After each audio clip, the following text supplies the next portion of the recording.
President. Today I will explain Chapter 4, The Ashes That Made Trees Bloom, from your Honeycomb textbook, Standard 7. This story is written by the William Elliot Griffiths.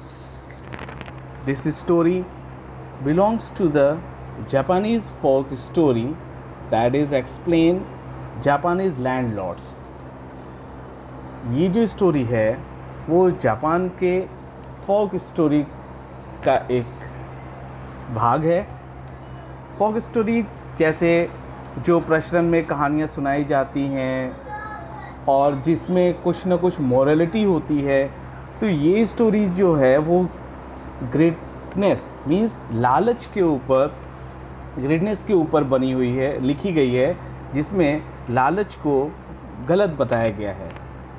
So let's start the story. What is the story? ये story एक old couple की story है जो farmer होता है और जिसके ज्वेलियस मतलब जिसको नापसंद करने वाले नेबर्स भी रहते हैं उसके पास में, और उसका एक लॉयल पेट डॉग भी था। इनके कोई भी संतान नहीं थी, कोई भी इनका सन और डॉटर नहीं थे, तो वे डॉग को ऐसे प्यार करते थे जैसे कि वो उनका ही बच्चा हो। उस डॉग का नाम इन्होंने मुको रखा था। मुको को वो बहुत ही प्यार से रखते थे और मुको जो था वो भी इनसे बहुत प्यार करता था। क्योंकि जो ओल्ड पर्सन था वो एक राइस प्रोड्यूसिंग फार्मर था, तो वो एवरी मॉर्निंग क्या करता था कि वो खेतों तक जाता था और उसके पीछे पीछे उनका जो डॉग मुको था वो भी जाता था। जब ओल्ड पर्सन खेतों में काम कर रहा होता था तो उनके पीछे जो दूसरे बर्ड्स थे वो जाते थे और जो इंसेक्ट्स खेतों से निकलते थे उनको वो पकड़ के खा लेते थे। अपने मालिक के जैसे वो जो डॉग था उन बर्ड्स को भी कभी कोई हार्म्स या हानि नहीं पहुंचाता था, इवन उनके साथ वो खेलता भी था। एक दिन जो डॉग था वो बूढ़े व्यक्ति के पैरों के बीच में आ गया और वो पीछे किसी स्थान की ओर संकेत या इंडिकेट करने लगा कि वहाँ पर वो उसको लेके जाए। उस बूढ़े पर्सन ने उस पालतू जानवर मुको का मन रखने के लिए वो उसके पीछे चल पड़ते हैं। वहाँ से थोड़ी दूर पर ही जो डॉग था वो रुक जाता है। वो उस जगह को अपने पैरों से खरोचने लगता है। अपने पेट की सहायता के लिए बूढ़े ने भी अपनी कुदाली से ज़मीन पे मारा और वहाँ से मिट्टी हटाना शुरू किया। अब उनके सामने सोने का ढेर था, मतलब उन्हें खजाना मिल चुका था। इस प्रकार ये जो ओल्ड कपल थे ये अब रिच पर्सन हो गए। उन्होंने अपने फ्रेंड्स को पार्टीज़ दी, अपने गरीब जो नेबर्स थे उनको हेल्प किया।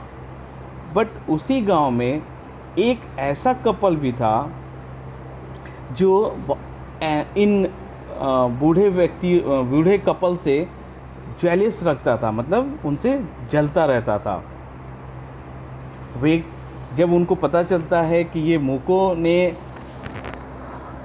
कपल्स को खजाना खोजने में मदद किया है, तो वो भी इस कुत्ते को अपने बागीचे में लेके जाते हैं।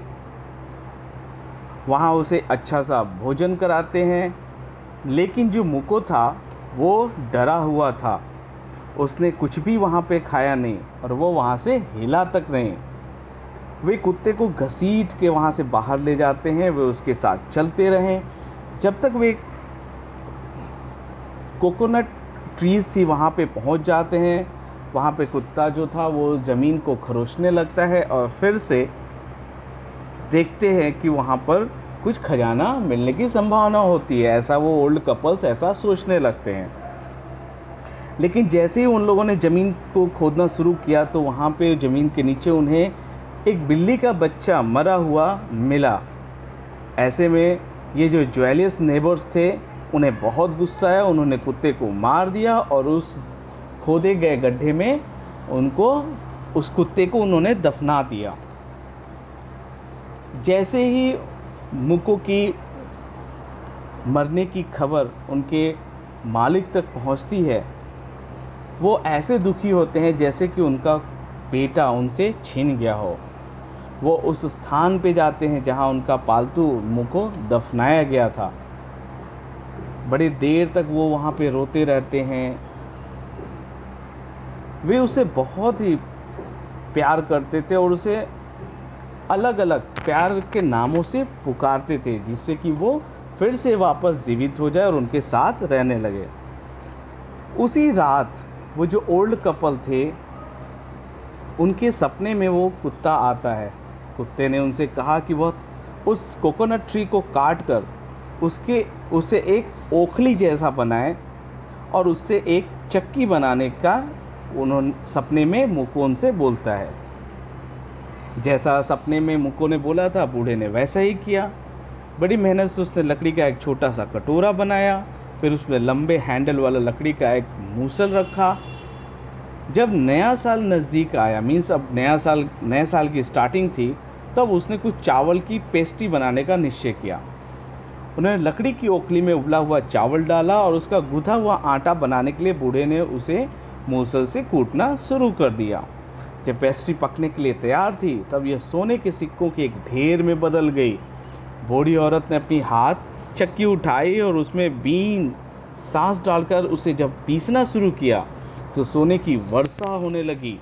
इसी समय जो वो जेलियस पड़ोसी था, उसने खिड़की से देखा कि ये तो ओल्ड कपल के पास फिर से सोना आने लगा, तो उसने उस चक्की को उधार मांगने का निश्चय किया। बूढ़े दंपति ने जो ओल्ड कपल से, उन्होंने भी अपनी चक्की उस पड़ोसी को दे दी, जिससे कि उनका भी कुछ भला हो सके। उस आदमी ने चावल कूटना शुरू किया और औरत ने चक्की पीसना प्रारंभ किया। इस बार पेस्ट्री और सॉस कीड़ों में बदल गए। उन लोगों ने चक्की के टुकड़े टुकड़े करके उसे जलाने की लकड़ी बना दिया।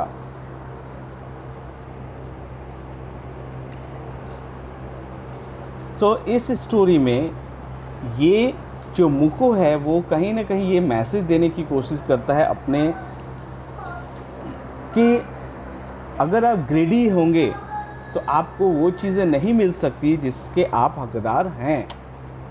Okay student, I hope you understand this story. Thank you.